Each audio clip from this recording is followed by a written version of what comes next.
Bismillahirrahmanirrahim. Assalamualaikum warahmatullahi wabarakatuh. Bapak-bapak, ibu-ibu, jamaah sekalian yang dirahmati oleh Allah, pada pertemuan terakhir sudah kita sampaikan pembahasan surah Al-Baqarah ayat keempat berkenaan dengan kriteria orang-orang muttaqin berikutnya. Walladzina yu'minuna bima unzila ilaika wa ma unzila min qablika wa bil akhirati hum yuqinun, bahwa sesungguhnya setelah pada ayat ketiga diceritakan tentang keimanan kepada yang gaib, melaksanakan salat dan membayar zakat, maka pada ayat keempat diceritakan tentang keimanan kepada kitab-kitab baik yang diturunkan kepada Rasulullah Al-Quran dan kitab serta lembaran-lembaran yang diturunkan kepada para rasul dan nabi sebelum diutusnya Nabi Muhammad SAW.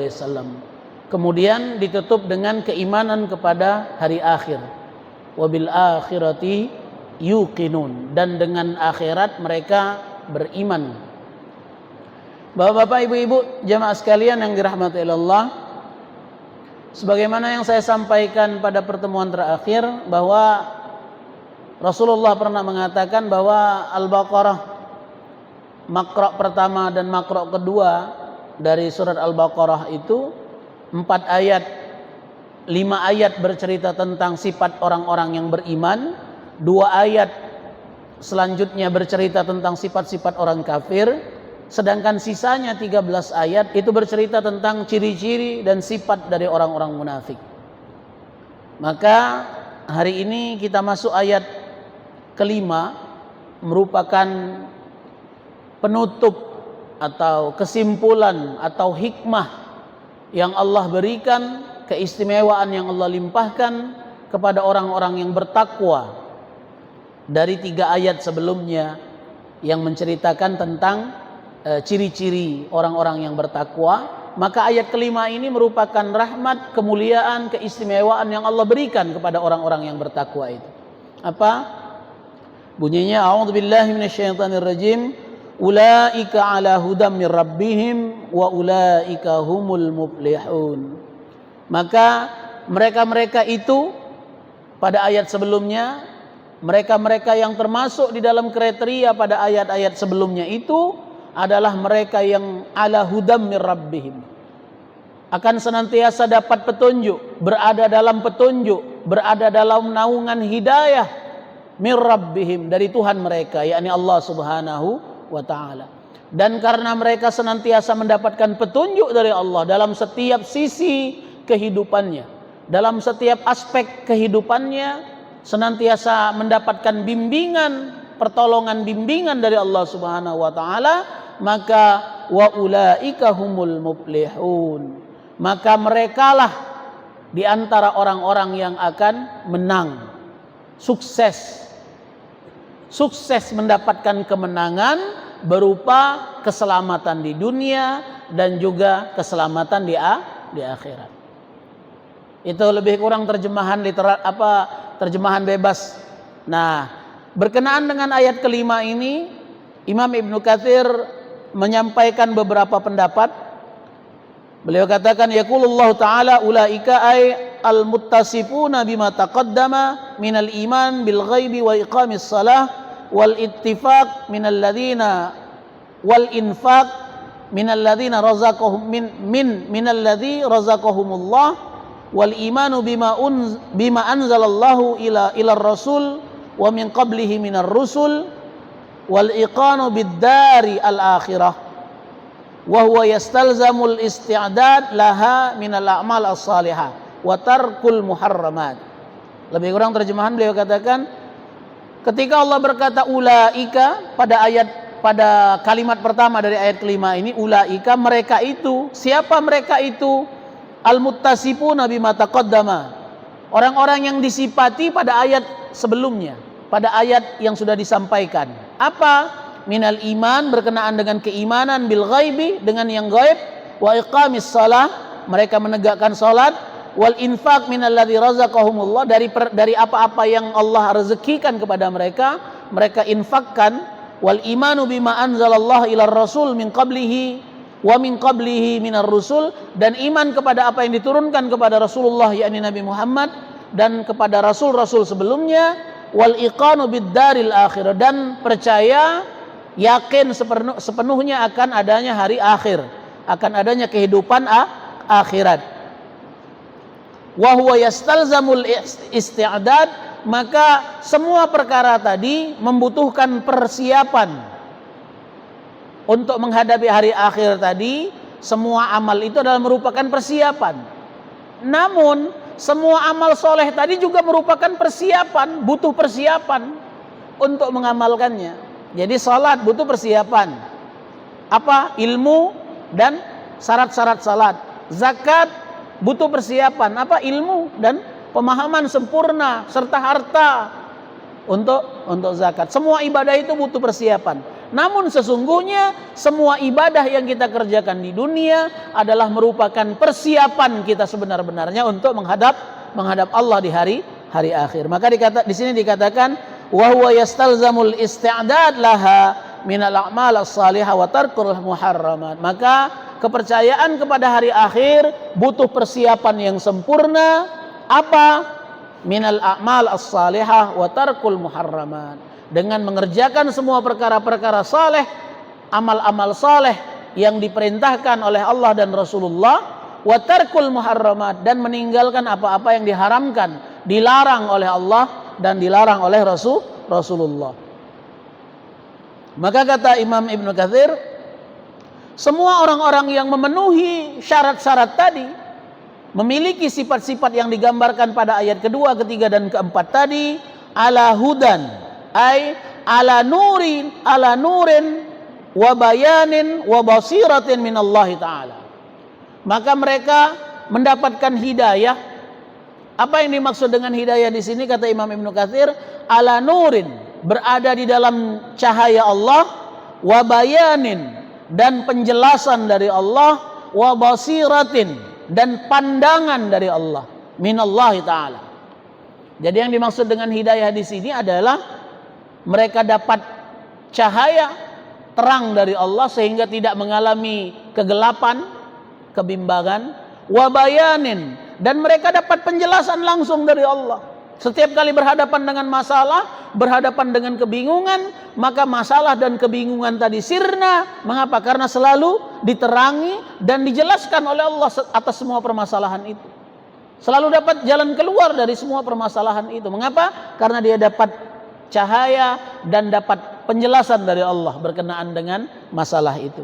Wa basiratin minallahi ta'ala, dan juga makna basirah di sini bisa jadi Allah yang memandang mereka dengan hati dengan pandangan kasih, pandangan sayang. Bisa jadi setiap kali dia menghadapi problem, menghadapi apapun dalam pandangan matanya, maka matanya mendapatkan keterangan berupa pandangan dari Allah. Basirah minallah, pandangan dari Allah, sehingga tidak ada yang tidak jelas di dalam pandangan matanya. Selalu mendapatkan keterangan, mendapatkan petunjuk dari apa yang ia hadapi.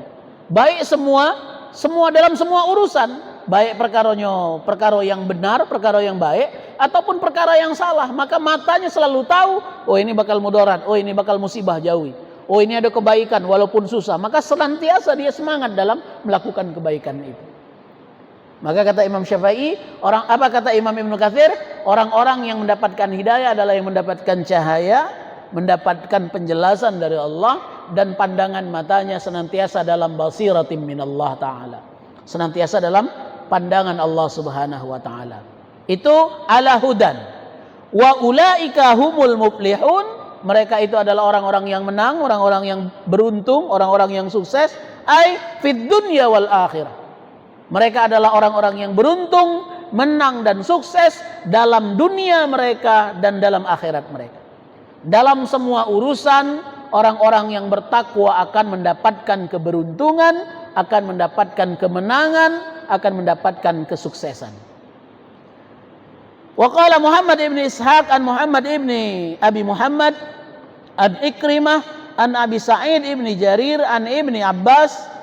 Dari tafsir Ibnu Abbas, Ibnu Abbas menafsirkan, ulaika ala hudam min rabbihim, ay ala nurim min rabbihim wastiqamati wastiqamati ala ma ja'ahum bih.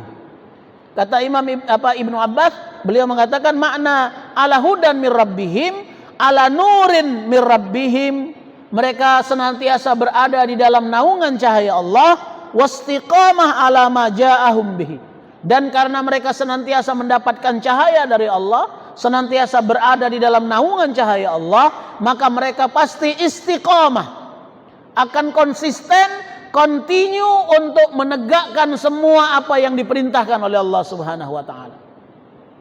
Mereka tidak akan berpaling, mereka tidak akan lalai, mereka tidak akan meninggalkan semua syariat yang ditetapkan ala ma ja'ahum bihi.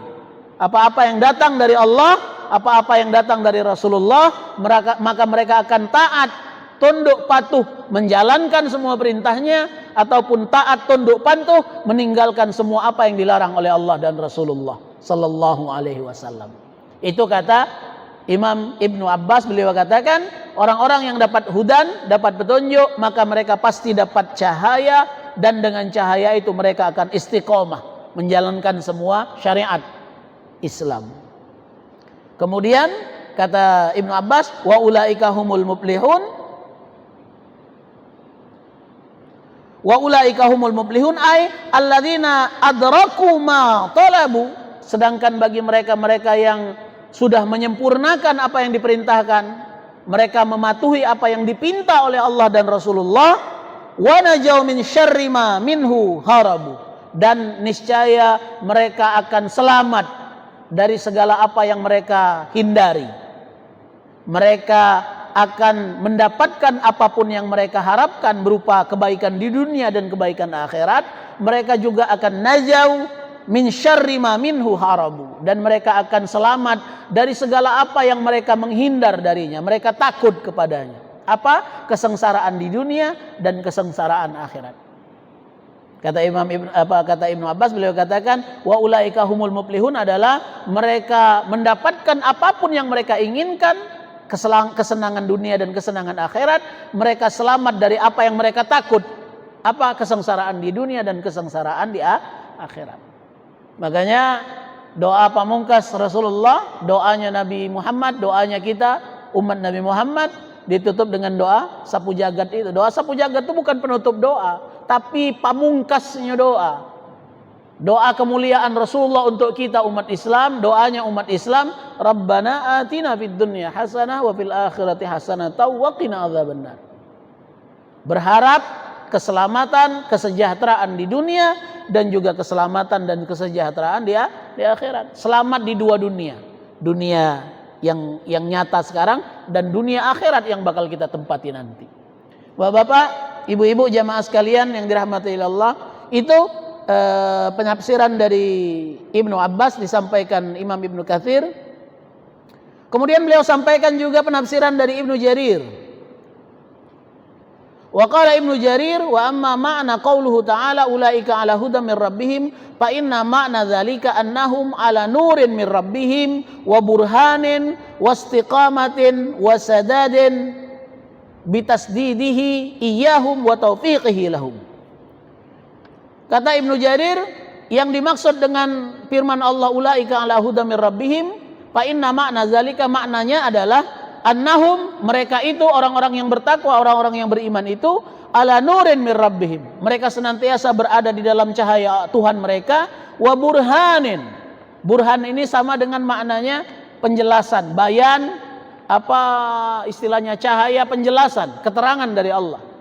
Mereka senantiasa berada di dalam cahaya Allah, dan mereka melihat burhan, tanda-tanda kebesaran Allah, penjelasan dari Allah yang membuat semakin yakin mereka kepada keimanan mereka. Wastiqamatin, dan mereka karena mereka senantiasa berada di dalam cahaya Allah, mereka mendapatkan petunjuk langsung dari Allah, mereka istiqamah, mereka konsisten, wasadadin bitasdidihi, dan mereka senantiasa semangat mempersiapkan semua amal perbuatan itu, iyahum, dan Allah buat mereka senantiasa semangat untuk beribadah, wa taufiquhu lahum, dan Allah beri taufik sehingga mereka dapat mengerjakan semua perbuatan amal saleh tadi. Bapak-bapak, ibu-ibu jamaah sekalian yang dirahmati Allah, kita sering mendengar istilah wabillahi taufiq wal hidayah, wabir ridha wal inayah. Di penghujung penceramah, habis ngomong biasanya di ujung wabillahi taufiq wal hidayah. Kita mengharapkan taufik dan hidayah dari Allah, wabir ridha wal inayah, dan ridho Allah serta pertolongan dari Allah. Kututup dengan salam. Sebelumnya kita bercerita tentang segala macam kebaikan, segala macam amal soleh. Apa makna wabillahi taufiq wal hidayah? Itu doa untuk kita semua. Semoga dari semua apa yang kebaikan yang kami sampaikan, Allah beri taufik dan beri hidayah. Kita baca gawe gini. Dan kalau ada keburukan yang diceritakan, dosa-dosa orang lalu, dosa-dosa kita masa lalu, maka semoga dengan doa ini Allah beri taufik, Allah beri hidayah, kita mampu menghindarinya. Kita mampu, kita diselamatkan oleh Allah untuk dapat menghindarinya. Nah, makna taufik di sini Bapak-bapak, Ibu-ibu, berasal dari kata wafaqa yuwaffiqu taufiqan. Apa artinya? Bukan hanya persetujuan, bukan hanya izin dari Allah, tapi Allah kondisikan kita taat. Allah buat kita terjaga dari dosa. Allah buat kita terkondisikan untuk senantiasa taat kepada Allah, melaksanakan ibadah sempurna. Bapak, Ibu-ibu, kita punya keinginan untuk melakukan kebaikan, tapi kalau tidak dibarengi dengan taufik Allah, tidak dibarengi dengan mufakat Allah, izin Allah, ada saja halangan membuat kita tidak sempurna melaksanakan ibadah itu. Kita ingin menghindar dari maksiat, kita ingin menjauhi dosa, tapi kalau tidak dibarengi dengan pertolongan, taufik dan hidayah Allah, ada saja sebab kita terperangkap dengan dosa itu. Bapak, Ibu-ibu, maka ketika kita bercerita tentang surat Al-Fatihah, iyyaka na'budu wa iyyaka nasta'in, itu kan sebenarnya kunci ketundukan kita di hadapan Allah. Ya Allah, aku hanya kepadamu kami menyembah, dan hanya karena pertolonganmu aku dibaca nyembah. Itu kira-kira maknanya, Pak, ya. Hanya kepadamu kami menyembah, dan hanya kepadamu ya Allah kami mohon pertolongan agar sempurna kami nyembah. Nah, penafsiran aku kira-kira, karena sekarang aku sedang menyembah hanya kepadamu ya Allah, itu semua berasal dari pertolonganmu juga. Kalau tidak karena taufik, hidayah, ma'unah, inayah, pertolonganmu ya Allah, jangan-jangan sekarang aku tidak sedang sujud nyembah kamu. Tujuannya apa? Jangan muncul kesombongan, jangan muncul riya dalam hati kita ketika beribadah. Mengapa? Karena ibadah itu terjadi, kebaikan itu bisa kita kerjakan, amal soleh itu bisa kita kerjakan dengan sempurna karena hidayah, taufik Allah Subhanahu wa Ta'ala. Maka di sini dikatakan, kata Ibnu Jarir, wasadadin bitasdidihi iyahum wa taufiqihi lahum. Allah buat dia sempurna untuk mempersiapkan, Allah kondisikan, kemudian Allah kondisikan dia dapat menyempurnakan amal kebaikan tadi. Kalau dalam urusan dosa, Allah buat persiapan dia untuk siap menghadapi dosa, dan Allah beri taufik sehingga dia dapat menghindari semua yang dilarang, semua dosa, semua maksiat yang dilarang oleh Allah dan Rasulullah. Itu makna ulaika ala hudan mir rabbihim, kata Ibnu Jarir. Nah, selanjutnya wa ta'wilu qauluhu ta'ala, sedangkan ulaika humul muflihun ditakwil, diambil pemaknaan yang berbeda dari literal kalimat, dari zahir ayat. Wa ulaika humul muflihun ay al-munajjihuna al-mudrakuna ma talabu indallahi bi a'malihim wa imanihim billahi wa kutubihi wa rusulihi minal fawzi bis thawab wal khuludi fil jannat wan najati mimma a'addallahu li a'daihi minal iqab. Apa yang dimaksud dengan ulaika humul muflihun adalah ay munajjihuna al-mudrakuna ma talabu indallah, adalah orang-orang yang sukses.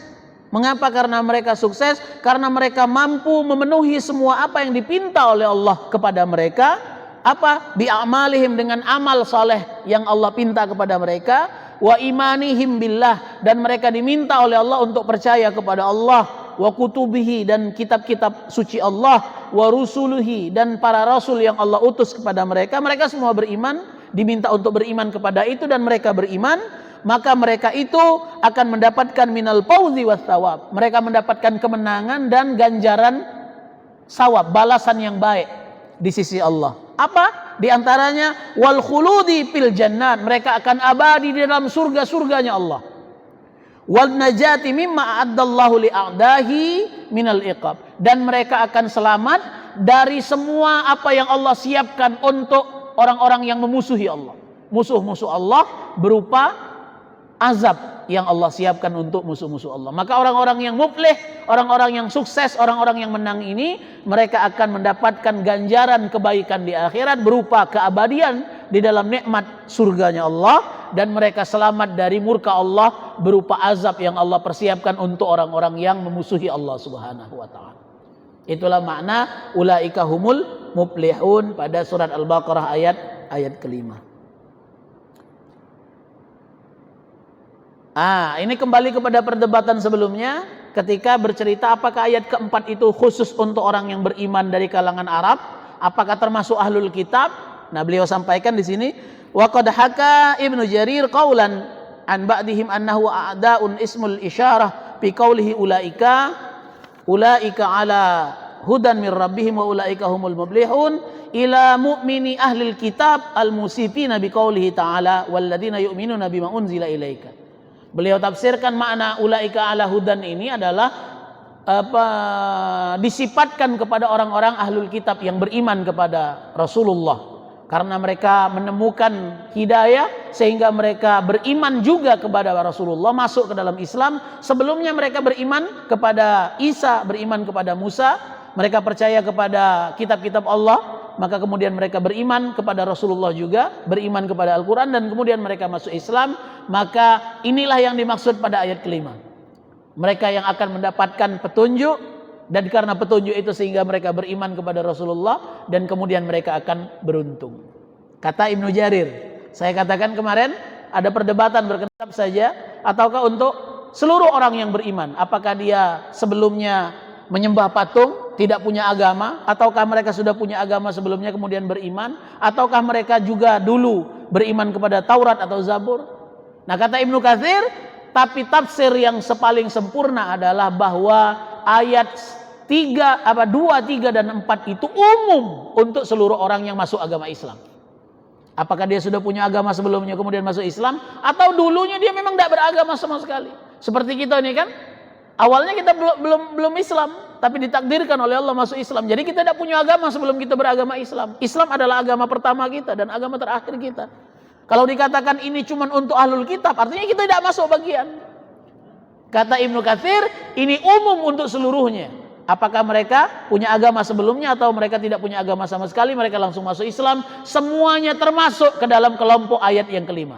Ulaika ala hudam min rabbihim wa ulaika humul muflihun. Mereka itu semuanya senantiasa akan mendapatkan hidayah, petunjuk dari Allah, cahaya dari Allah, dan dengan petunjuk dan hidayah Allah itu mereka akan mengerjakan amal saleh, dan karena amal saleh yang mereka perbuat, mereka akan selamat di dunia, selamat sampai di negeri akhirat. Bapak-bapak, ibu-ibu, jamaah sekalian yang dirahmati Allah. Nah, ini panjang bercerita tentang itu, saya singkat saja. Waqad taqaddama min at-tarjih anna dzalika sifatul lil mu'minina 'ammah wal isyarah 'aidatun 'alaihim wallahu a'lam. Kata Imam Ibnu Katsir, sesungguhnya sudah saya jelaskan di ayat sebelumnya min at-tarjih, dan beliau tunjukkan penafsiran yang paling kuat adalah anna dzalika sifatul lil mu'minina 'ammah, bahwa sesungguhnya ayat kedua, ketiga dan keempat semuanya merupakan sifat bagi seluruh orang yang beriman. Secara umum orang yang beriman semuanya mendapatkan sifat itu, memiliki sifat itu, maka mereka juga termasuk ke dalam khitab ayat yang dimaksud dengan ayat kelima. Semuanya adalah mendapatkan hidayah dari Allah. Wal isyarah aidatun alaihim, maka isyarah ulaika alaihim semuanya kembali kepada seluruh orang beriman. Wallahu a'lam. Wa qad naqala hadza an Mujahid wa Abi Aliyah wa Abi Aliyah war Rabi' an Anas wa Qatadah rahimahullah. Dan ini penafsiran terakhir yang diambil oleh Ibnu Katsir adalah diambil dari Mujahid dan Abi Aliyah, Rabi' serta Rabi' yang diambil dari Anas bin Malik dan Qatadah rahimahullah.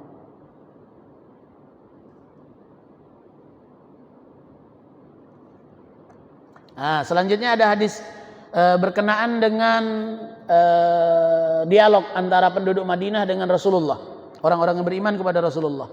Wa qala Abi Hatim haddatsana Abi haddatsana Yahya ibn Uthman ibn Salih al-Misri haddatsana Abi Lahi'ah haddatsani Ubaidillah ibn al-Mughirah an Abi al-Haisam wa ismuhu Sulaiman ibn Amr an Abdullah ibn Amr anin Nabi sallallahu alaihi wasallam wa qila lahu, dikatakan kepadanya, ada orang-orang yang bertanya kepadanya, ya Rasulullah, inna naqra minal Qur'an panarju wa naqra minal Qur'an panakadu an nai'as au kama qala.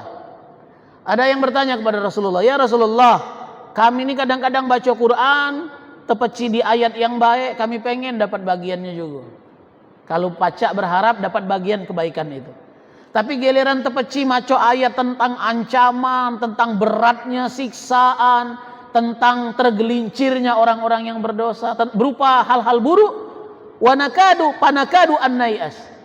Kadang-kadang kami rasa putus asa. Pacak dak kami nyapainya. Pacak dak kami selamat dari azabmu ya Allah. Jadi kapan kadang-kadang timbul harapan, mengharapkan agar selamat, agar dapat mengharapkan kebaikan, tapi giliran diancam oleh Allah sedih, takut, nangis, bakal gagal, bakal tidak sempurna. Maka kata Rasulullah, apala ukhbirukum an ahlil jannah wa ahlun nar. Bukankah sudah pernah aku kabarkan tentang kamu kepribadian, kebiasaan, sifat-sifat dari penduduk surga dan penduduk neraka? Qalu bala ya Rasulullah. Ya Rasulullah, engkau sudah pernah menceritakan itu. Maka kata Rasulullah, qala alif lam mim dzalikal kitabu la raiba fihi hudal lil muttaqin ila qaulihi ta'ala, sampai ayat kelima tadi, wa ulaika humul muflihun, sampai di ayat kelima, maka Rasulullah tutup dengan kata-kata haula'i ahlul jannah. Dari ayat pertama sampai ayat kelima, mereka itulah penduduk surga. Kalau kamu baca menyempurnakan 5 ayat itu, maka kalian adalah di antara penduduk ahli surga. Tidak usah takut, tidak usah khawatir, tidak usah ragu dengan amal perbuatan. Ulaika humul ahlul jannah. Mereka itulah penghuni surga. Kemudian qalu inna narju an nakuna haula. Ya Rasulullah, kau bacakan 5 ayat tadi, semoga kami termasuk ke dalam 5 ayat itu. Semoga kami dapat mengerjakan semua apa yang Allah pinta di 5 ayat itu. Summa qala, kemudian Rasul lanjutkan bacaan ayat, yakni surat Al-Baqarah ayat ke-6 dan ke-7, innal ladzina kafaru sawaun alaihim ila akhiri qaulihi ta'ala azim, di ayat ke-7. Khatamallahu ala qulubihim wa ala sam'ihim wa ala absarihim wa ghisawatu walahum azabun azim, dan mereka akan mendapatkan azab yang besar. Ayat ke-6 dan ke-7. Maka kata Rasulullah lanjutannya, haula'i ahlun nar, maka mereka itu adalah penduduk neraka sebenar-benarnya. Qalu, maka orang yang bertanya tadi, para sahabat berkata, qalu lasnahum ya Rasulullah, semoga kami tidak termasuk di dalam kelompok ayat yang menceritakan tentang penduduk neraka itu ya Rasulullah. Apa kata Rasulullah? Ajal, semoga kalian termasuk ke dalam kelompok yang pertama, ayat pertama sampai ayat kelima, orang-orang yang bertakwa dan menjadi ahlu surga. Dan semoga kalian bukan termasuk kelompok ayat yang kedua, yakni ayat ke-6 dan ke-7 yang bercerita tentang orang-orang kafir yang akan menjadi penghuni neraka. Ini cerita dari ayat Al-Baqarah ayat 1 sampai 5 disampaikan Ibnu Katsir di penghujung pembahasan ayat kelima ini. Bapak-bapak, ibu-ibu, jamaah sekalian yang dirahmati Allah, selesai pembahasan ayat kelima dari surat Al-Baqarah. Ayat pertama sampai ayat kelima bercerita tentang tipikal sifat ciri-ciri yang harus kita raih, yang harus kita kejar, yang harus kita sempurnakan agar kita sempurna bersama Rasulullah, para orang-orang saleh, salafus saleh, para sahabat, syuhada, para anbiya, para rasul yang Allah tempatkan jatahnya untuk tinggal di dalam surga. Kalau pacak dapat galo-galo. Semua ciri di ayat ketiga, keempat itu kita dapat galo-galo, kita sempurna ke galo-galo. Tapi kalau memang tidak bisa sempurna, minimal di antara semua itu ada yang menjadi apa? Menjadi bekal kita, menjadi persiapan kita, menjadi kunci kita, oncak gitu ujung Palembang untuk menyelamatkan kita. Tapi sesungguhnya semua sifat di ayat ketiga dan keempat itu adalah merupakan kunci utama bagi kita selamat di akhirat nanti. Walaupun dikatakan di tafsir akhir ayat kelima tadi bahwa kalau orang yang menyempurnakan rukun di ayat ketiga dan keempat, maka mereka pasti akan sukses di dunia dan sampai negeri akhirat. Tapi sungguh demi Allah, kalau kita tidak mendapatkan kesuksesan di dunia, bukan berarti yang dijanjikan oleh Allah ini gagal, batal, bukan. Tapi sungguh kepastian kesuksesan hanya akan kita raih kalau kita nanti kelak berjumpa dengan Allah di yaumil akhir. Bapak Ibu ya, ngapo? Karena kesuksesan di dunia ini beda, antar orang berbeda-beda, Pak. Ada yang nganggap kalau rumah tangganya sempurna, dak kate masalah, itu yang dikatakan sukses. Tapi bagi orang lain bukan. Maka dia tidak memilih berumah tangga. Aku ngejar karir baik. Yang penting aku sukses di dunia, dipandang uang. Itulah kesuksesan sebenar-benarnya. Ada yang nganggap bahwa rumah tangga tidak termasuk, kesuksesan dunia, tenar, populer, bukan, tidak termasuk. Yang penting aku dekat dengan Tuhan, biar aku tersembunyi, tidak kata yang kenal, yang penting aku lemah beribadah. Itulah sukses menurut dia. Di dunia berbeda-beda, tergantung dengan selera dan pemahaman kita. Tapi kalau di akhirat kebahagiaannya cuma siko. Dapat masuk surga, bernaung dengan rahmat Allah, selamat dari neraka, jauh dari azab Allah. Tidak kata yang beda-beda. Kalau di akhirat tidak baca, biarlah aku nikmat di neraka. Ngapo? Karena di neraka banyak artis. Kan ada yang ngomong mah itu kan? Katanya, ada yang ngomong model mah itu, Pak. Nauzubillah, moga-moga kita termasuk ke dalam kelompok itu. Kalau surga pecah model mah itu, lemah aku tinggal di neraka. Amin, gitu amin ge. Moga aku masuk neraka, biar lemak kau tinggal di sana. Kan ada joke katanya, kalau ada festival drama, festival penampilan, maka yang menang penduduk neraka. Ngapa? Karena wong surga itu tidak tuna, tidak terti, tidak bersandiwara. Sementara artis, ahli sandiwara itu ada di neraka kalau katanya. Makanya rame di sana katanya. Nauzubillah, ini kan intermezzo. Tapi sesungguhnya di akhirat nanti tidak ada satupun orang yang akan merasa bahagia ketika Allah lemparkan ke dalam neraka. Dah kata. Jadi yang ngomong tadi bakal menangis bercucuran air mata, bahkan mungkin sampai air mata darah, menyesali kata-katanya dengan mengatakan lebih baik aku masuk neraka, mensurga pecah model mah itu. Nauzubillah. Bakal menyesal dengan kata-kata itu.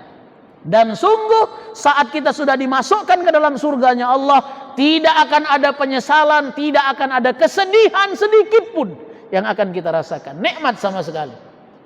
Saya mungkin pernah menyampaikan bedanya kita di dunia dengan di akhirat. Di akhirat nanti tidak ada lagi rasa sedih.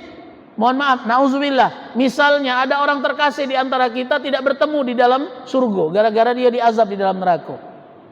Kita punya anak, kita berharap berkumpul di surga. Ternyata anak kita tidak pacak masuk surga karena amal perbuatannya tidak menyelamatkan dia. Dia masuk neraka. Tidak menyebabkan kita terkenang-kenang, tidak menyebabkan kita sedih. Tidak. Bapak Ibu ya. Mohon maaf, kita punya pasangan hidup di dunia. Ternyata tidak ditakdirkan Allah berjodoh di surga. Ternyata kita masuk surga, dia tinggal di neraka. Tidak menyebabkan kita lagi terbayang-bayang, tidak. Ngapa? Karena di surga tidak ada lagi kesedihan. Ya Pak ya, Ibu ya. Yang buat kita sedih di dunia ini Allah yang nanamkannya. Terbayang, terkenang dengan anak, terkenang dengan orang rumah. Mohon maaf Bapak ya. Kalau bapak-bapak, aku tidak tahu kalau ibu-ibu. Kalau bapak-bapak, karena aku bapak-bapak. Kalau ibu-ibu mungkin lebih tinggi lagi. Kalau kita lagi makan di luar, makan di warung, makan di restoran misalnya kan. Waktu nak nyuap itu terbayang dengan uang rumah, terbayang dengan anak. Makan apalah anak ya. Lemaklah barang yang nak kita makan. Rasa sedih ngapo? Oh jangan-jangan anak aku belum makan. Jangan-jangan uang rumahku tidak termakan barang lemak ini. Maka kadang-kadang tidak malu, ibu-ibu biasanya galak tidak malu. Masuk ke di apa di tasnya apa? Nak mawa, biar wong rumah teraso, biar anak juga teraso. Ibu ya. Tapi di akhirat nanti rasa itu tidak ada lagi. Karena Allah yang nanamkan cinta kasih dalam hati kita sehingga terbayang dengan kalau kita merasakan iman, kalau pacak wong rumah, sahabat kita, anak kita juga dapatkan di dunia, tapi di akhirat nanti rasa itu dicabut oleh Allah, maka tidak ada lagi rasa sedih. Hanya satu rasa sedih yang masih Allah tanamkan di hati manusia ketika anak menyaksikan ibu dan bapaknya diazab oleh Allah di dalam neraka. Itu yang masih ada rasanya. Anak saleh yang menyaksikan ayah ibunya diazab oleh Allah di dalam neraka, itu yang membuat mereka tidak bahagia. Maka dalam hadis itu dikatakan anak soleh melompat ke dalam neraka sampai padam api neraka. Itu baik. Kalau wong rumah, ibu jangan harap ke wong rumah kita masuk surga kita ditarik. Di sana ada bidadari lebih cantik dari kita. Maka agar ibu selamat berkumpul dengan wong rumah, percantiklah dirimu di dunia agar engkau menjadi ratunya bidadari di surga menemani suamimu. Karena rasa itu diangkat oleh Allah, dicabut oleh Allah. Karena hari itu tidak ada lagi kesedihan. Kapan tinggal di dalam surga nikmat galo-galo, tidak ada lagi kesedihan. Begitu juga halnya wong yang dipendam oleh Allah di dalam neraka, tidak ada kebahagiaan sama sekali. Mohon maaf, misal kita terkumpul dengan wong rumah, terkumpul dengan keluarga, sama-sama masuk neraka. Kira-kira istilah wong sekarang, mohon maaf Pak ya, biar hujan emas di negeri orang lebih baik di negeri sendiri meskipun hujan batu. Biar hujan batu menterkumpul dengan wong rumah masih ditahan ke kira-kira.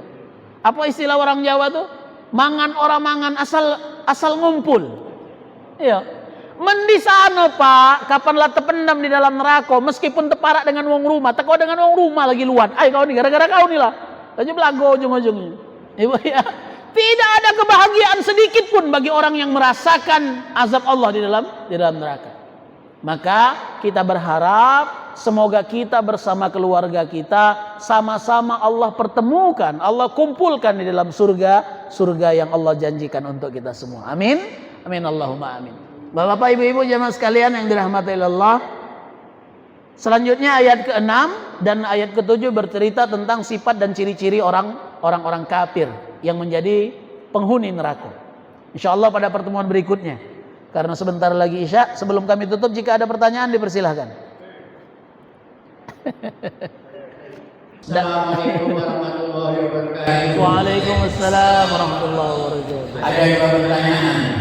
Yang pertama, kalau kita baru masuk masjid biasanya mengerjakan sholat sunnah wudhu dan sholat sunnah tahiyatul masjid.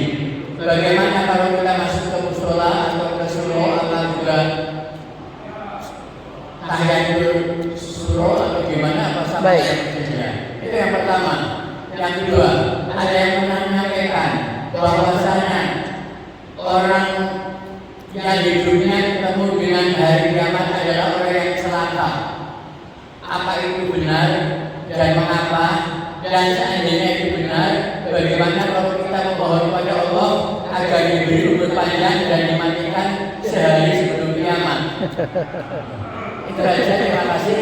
Assalamualaikum warahmatullahi wabarakatuh. Waalaikumsalam warahmatullahi wabarakatuh. Bagaimana kalau kita masuk musola surau langgar? Saya katakan Pak Haji, jamaah sekalian, di mana tempat yang biasa kita melaksanakan sholat 5 waktu, maka itu adalah merupakan masjid Allah, tempat kita sujud. Jadi bukan cuman langgar, bukan cuman musola, bahkan di bilik rumah tangga kita dewe, ada sikok kamar, ada sikok sodot yang tidak pernah kita gunakan hal lain kecuali sholat. Itu pun termasuk masjid di dalam rumah kita. Kita boleh tahiyatul masjid di dalam itu. Asal syaratnya tidak pernah dipakai yang lain, Pak ya.